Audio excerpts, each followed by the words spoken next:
gonna sound weird coming from me. Someone should make a sequel to Skyrim. And the game of the year is Baldur's Gate 3. Baldur's Gate 3. Baldur's Gate 3. Baldur's Gate 3. Baldur's Gate 3. Having a pretty good night. She got a big bed with a drop low. Mama called me and she happy with a go. No, at a full state body doesn't know. That bikini about a million actions. Instead of stacking a step, throwing a beam in her back. Arena's bringing the peace and love in her back. And the carpet sending her carol the axe on me. Carol bad, baby, she's in the pen. Too many people out of the meter seeking the attention. When they bring me back, with the new year underway and 2 months since we made our predictions for 2023's Game of the Year, we are here today to talk about how Baldur's Gate 3 not only captured the interest of many unfamiliar with this genre of game, but also what made it a standout game everyone really should try at least once. Now, unlike what some developers would want you to think, Baldur's Gate 3 winning Game of the Year wasn't by accident. It may be evidence of something much bigger to come. But before we get into that, we're a growing channel and have big plans for the future. But to achieve those goals, every subscription really does help. However, this isn't a call to action to tell you to subscribe in the next 10 seconds. Rather, we want to earn your subscription. So, if you do go on to enjoy this video, then please consider leaving a like and subscribing to see our future uploads, including our upcoming Community Spotlight video. But, as always, thank you for giving us just a moment of your time today and choosing to watch our video. But with all that shilling out of the way, we are Bad Media, and this is a story of how one game went on to redefine it all. Hello, mama, you heard about me. I'm a puppy like a pea, yeah, at a mommy. Yeah, I feel so hard like I'm chilling on the beach. Yeah, baby, in the sun, I just tell it to be.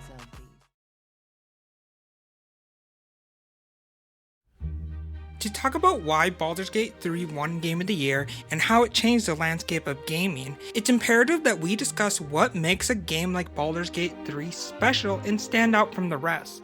To do so, we have to look back at the games that came before. As a quick disclaimer, these games that are about to be mentioned and discussed are not the only games to influence the current landscape of gaming. This video could easily wind up being a multi-hour endeavor if that were the case. However, these are just a few games that when looking back on are representative of not just innovation in game development, but clearly defines what makes gaming a unique form of media. But like always, we want to open that conversation up to you as well. So if there are any games that you want to talk about, then make sure to comment them below and share your thoughts. Now, we could easily go back to the late 90s and discuss how games such as Super Mario 64 and GoldenEye 64 gave us immersive 3D environments that, at the time, had not really been seen before, but rather, I would like to jump to 2009 when the developer BioWare released the first game of a new IP, Dragon Age Origins. If you have ever played Dragon Age Origins and Baldur's Gate 3, I feel like the similarities are pretty self-explanatory, but don't take my word for it. Here's a review from 2009 that highlights why Origins was a smash hit, and when compared alongside with gameplay of each, a lot of what was said here can also be applied to Baldur's Gate 3. Dragon Age is extremely rich with details that unfold over dozens of hours of play. All of this is documented in your in-game codex, which tracks conversations, plot points, and other elements of your journey. This is a world which can evoke Tolkien-esque imagery. Selecting your character's race and class decides which one of 6 unique origin stories you'll explore. Choose your origin carefully, because this decision affects how the world treats and views you. Your decisions influence the relationships you have with your party members, improving or damaging their opinion of you significantly. Dragon Age Origins is one of those titles that can easily swallow up dozens of hours of play and keep you coming back for more. A game with a ton of replayability and an incredibly vivid world that is the start of an impressive franchise. However, Dragon Age Origins wouldn't be the only game to change how we, the player, get immersed into these unique and whimsical worlds. A great example of this, and still sees an average player base on Steam into the 20,000s over a decade later, was the 2011 instant classic, Elder Scrolls V: Skyrim. Now, we have already made a video praising Skyrim for its influential game design, so I won't drag on any longer than I have to. But in my opinion, Skyrim is the most mainstream game in recent history to master such an integral part of game design that really set it apart from the rest: freedom. Skyrim was not the first game to attempt this, and is definitely not the pinnacle example of what to expect when it comes to freedom in video games. But at the time, for me, it definitely was the most replayable and immersive game I had available. For example, if you want to head straight to Riften and unalive Garlog the Kind to join the Dark Brotherhood, then you can. If you want to jump headfirst into the middle of a civil war, that's an option you have. And most importantly, in my opinion, if you just want to take a walk along the river path and see where it takes you and all the adventures that will ensue as a result, that's there too. And to top it all off, with such a dedicated community backing it up, we are still able to experience new and fun ways to play this 13-year-old game with mods and the freedom that offers us the players to get lost in. However, because it was a product of its time and a buggy one at that, Skyrim wasn't perfect. But as an absolute certainty in life, time moves on, and what was once at the top of the mountaintop may just now be a shadow of its former self. As time continues to push forward, so do developers to give us experiences we wouldn't be forgetting and are still being talked about heavily today, with not one, but two standout releases in 2013, Grand Theft Auto 5 and The Last of Us. Both of these games pushed what was thought to be the limit of the hardware at the time to offer us near-perfect experiences of both engaging cinematics and fun, expansive gameplay that included a multitude of side activities and details to keep you hooked and immersed into these worlds. It's no wonder that The Last of Us would go on to be adapted into a Max-exclusive TV series, while Grand Theft Auto 6 would go on to become one of the fastest-growing videos in internet history, which we made a video on, so if you haven't already, make sure to check that out. But after this video, of course. Now, we could go on to discuss what games between 2013 and now have been influential in game development. But rather, I would like to look at specifically 4 recent titles that I feel truly deserve the title of Next Gen. Why? And how we can use their influence on our modern gaming culture to make predictions on what to expect in the years to come.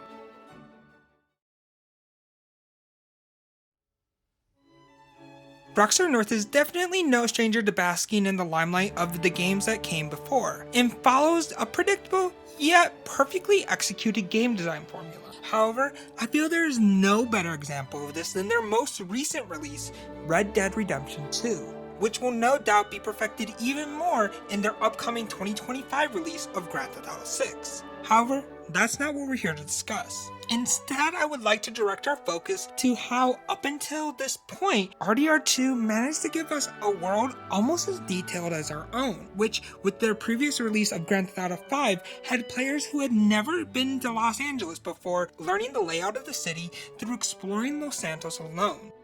RDR2 is set in a fictional representation of the United States during the late 1800s leading into the 19th century, with a map that is representative of multiple states and regions of the United States, such as Louisiana, New Mexico, Texas, and much more, which would have been of large importance during the westward expansion. RDR2 doesn't just give us breathtaking recreations of these landscapes many of us may have been to ourselves or live there today, but also fills it to the brim with details that may only be touched by its inspiration.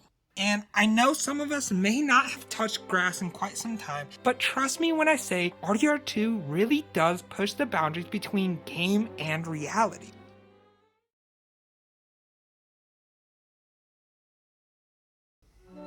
Cyberpunk 2077 definitely had a rough launch, but in the current landscape of gaming, that isn't anything new. And unlike the majority of developers that just seem to be making the wrong decisions for what their players actually want, I'm looking at you, Bethesda, CD Projekt Red did the impossible in rebuilding that trust which was shattered with the release and first year of Cyberpunk 2077.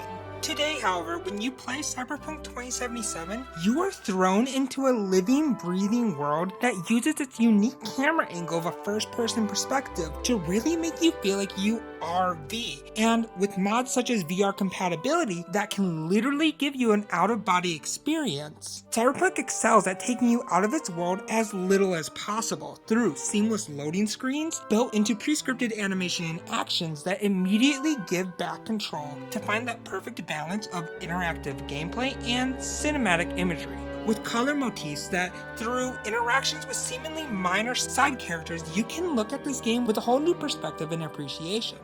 When it comes down to what I feel separates Cyberpunk from its predecessors, it is in how CD Projekt Red was able to take a genre such as the FPS genre and interweave an amazing narrative that rarely takes you away from it, unlike some of gaming's most recent releases that honestly should have been shoo-ins for Game of the Year based on previous releases under the same studio.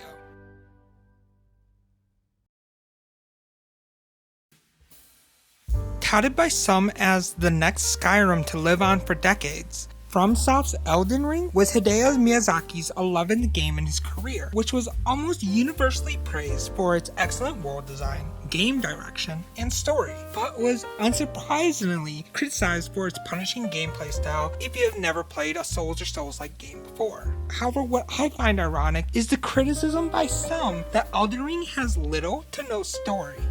Now, all I have to say to that is, did you really play the game? The reason why I say that is because Elden Ring has arguably one of the most comprehensive stories with lore provided to us from the prolific fantasy and Lovecraftian horror author, George R.R. Martin, who is probably best known for their book series, A Song of Ice and Fire, better known as Game of Thrones, before these two managed to completely obliterate its live-action adaptation. But sidetrack aside, Elden Ring is unique in that rather than telling us these stories and plot through traditional means, Miyazaki would rather have us see the outcome of these epic encounters and have us put together the pieces or actually take part in them rather than be told about them in shallow and honestly, usually unimmersive fashion. And when all of that is paired with Elden Ring's unique delivery of storytelling, we are finally offered an experience even a game such as Baldur's Gate 3 may struggle competing with. A perfect example of this is where in Skyrim we are told through residents of Winterhold and its college of this once great city's demise and where it brings us today as the Dragonborn. Compared to, however, Elden Ring, which does have characters describing the history of Leyndell Royal Capital, but instead are primarily given the backstory of this beautiful yet shadow of its former self through environmental storytelling and descriptions on key artifacts and weapons found in the area, which can be completely optional. Let's, for example, assume you walk into Leyndell from the Draconic Tree Sentinel fight with no prior knowledge of the city. It is clear just from the first few glimpses of this city from high above near the outer walls what really happened here, as Grand Saxon's ancient dragon corpse can be seen draping the city, telling us all that we need to know, such as how a great and powerful city saw its beginning of the end in this historic battle, which after a bit of exploring and finding the Bolt of Grand Sax can not only confirm what we were already told visually, but gives us the necessary context to begin to understand how dragons are viewed in this world, giving their limited presence all the more weight as you slay them down, taking part in this vicious genocide.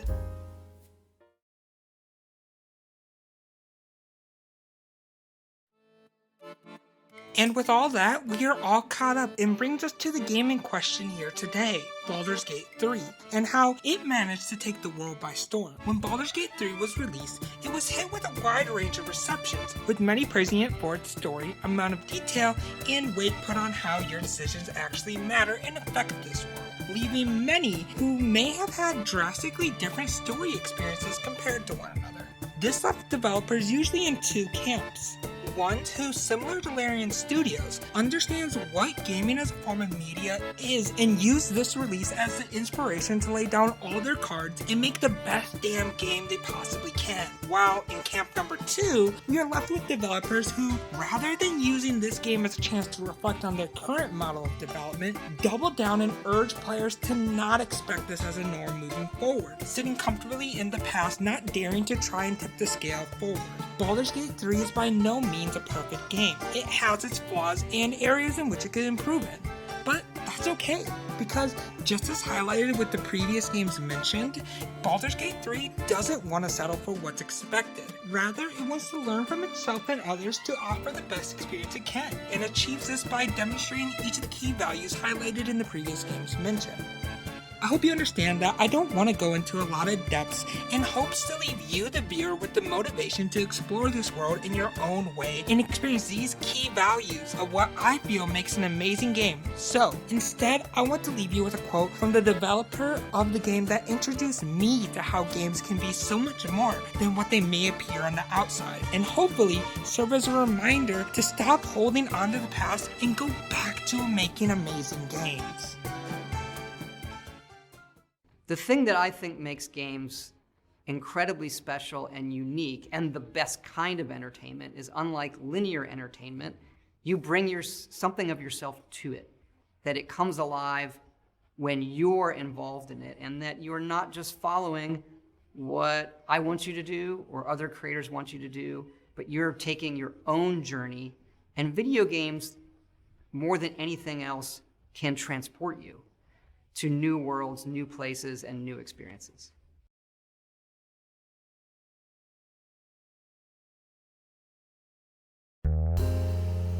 Before we end this video, I want to leave you with a question that inspired me to make this video. What direction do you see gaming as a form of media going in? With the ever-rising trend of making bad or straight-up scam games that are uninspired slop, are we heading in a negative direction that we may never recover from?